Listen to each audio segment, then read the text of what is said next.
السلام علیکم ورحمۃ اللہ وبرکاتہ۔ محترم ناظرین، آج ہم بات کریں گے صبر، دعا اور اللہ پر یقین کے موضوع پر۔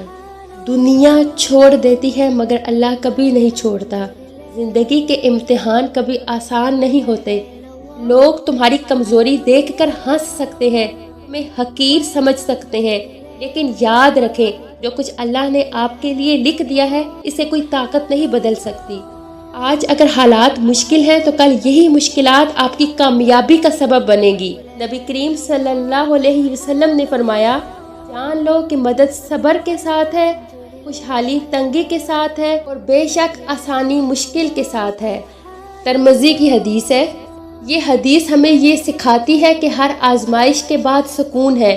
فرق صرف اتنا ہے کہ انسان کو صبر اور اللہ پر یقین رکھنا ہوتا ہے۔ قرآن میں اللہ تعالیٰ فرماتے ہیں، اور جو اللہ پر بھروسہ کرے گا تو وہ اس کے لیے کافی ہو جائے گا۔ یعنی اگر آپ دنیا کے سہارے ڈھونڈیں گے تو مایوس رہیں گے، لیکن اگر اللہ کو سہارا بنا لیں گے تو کوئی آپ کو توڑ نہیں سکتا۔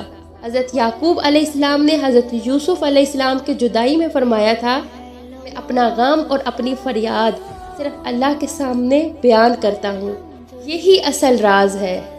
جب انسان دنیا کے سامنے روئے تو کمزور سمجھا جاتا ہے، لیکن جب اللہ کے سامنے روئے تو اور مضبوط ہو جاتا ہے۔ قرآن میں اللہ کا وعدہ ہے، اور تمہارا رب کہتا ہے کہ مجھے پکارو، میں تمہاری دعا قبول کروں گا۔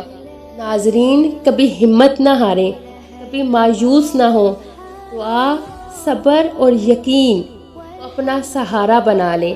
آج کی مشکل کل کی آسانی ہے، اور آج کا زخم کل آپ کے لیے طاقت بن جائے گا انشاءاللہ۔ یاد رکھیں، انسان جب دنیا کے لوگوں کے پیچھے بھاگتا ہے تو اس کا دل کبھی مطمئن نہیں ہوتا، لیکن جب اللہ کے قریب ہو جاتا ہے تو چھوٹی چھوٹی چیزوں میں بھی سکون محسوس کرتا ہے۔ اصل خوشی دولت یا شہرت میں نہیں بلکہ اللہ کے ذکر میں ہے۔ قرآن میں آیا ہے، یاد رکھو دلوں کا سکون صرف اللہ کے ذکر میں ہے۔ ہمیشہ یاد رکھیں، جو شخص اللہ کے ساتھ تعلق مضبوط کر لیتا ہے دنیا اس کے قدموں میں آ جاتی ہے۔ مشکلات وقتی ہیں، لیکن اللہ کی رحمت ہمیشہ کے لیے ہے۔ دعا یہ ہے کہ اللہ ہمیں صبر کرنے والوں میں شامل کرے، ہماری دعاؤں کو قبول فرمائے اور ہر مشکل کو آسانی میں بدل دیں۔